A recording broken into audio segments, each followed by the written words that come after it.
Hi everyone, good to see you back in the Purple Box. Today we will be preparing a simple dal using these 4 types of dals to create this protein overloaded dal or lentil soup, whatever you call it.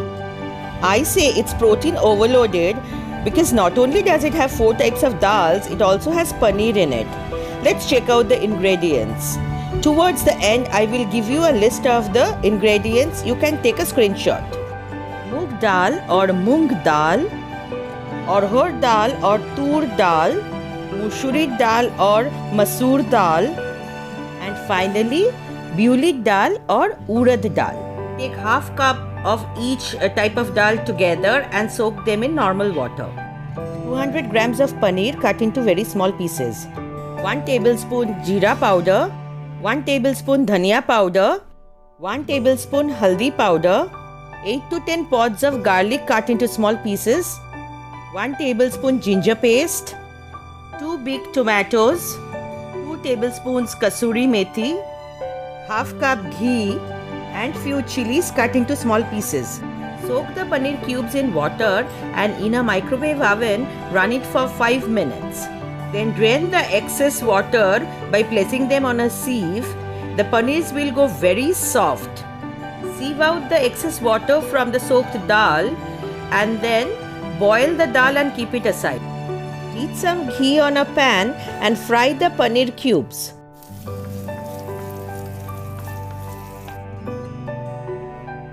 Fry till they start browning in color and then keep them aside. Heat some ghee on a pan, add the tomatoes, the garlic and the ginger paste. Sprinkle some salt. Cook them for some time till it goes a bit softer. After some time add the dhania powder, the jeera powder and the haldi powder.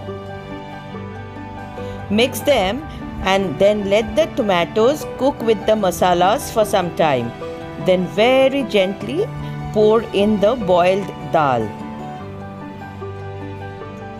Be very careful because the dal will be very hot.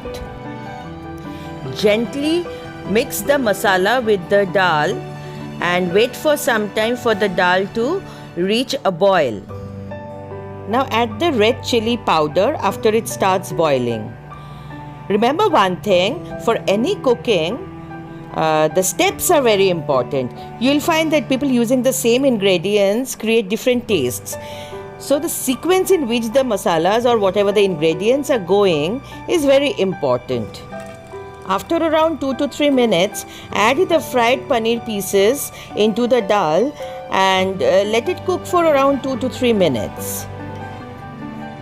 And now add the remaining ghee and again mix it into the dal. And now it's time for the kasuri methi to hop in. Mix it into the dal. The secret to a tasty food, be it a simple one or a very difficult one, is the sequence in which the ingredients are going in and the timing. And here goes the salt. The salt that we had added in tomato was a pinch of it. Now we add it as per our taste and mix it into the dal. Finally goes in the chili pieces. Our dal is ready to be served. You can have it with roti paratha of any type and even with rice. Well, just a brush up of the ingredients. You can take a screenshot of this. Our high protein mixed dal with paneer is ready. You just have to make it and have it to believe the beautiful, the yummy taste that a simple dish like this can have. Don't forget to like our channel, subscribe to the Purple Box, share and comment anything that you would like to discuss with me. See you in the next video. Bye.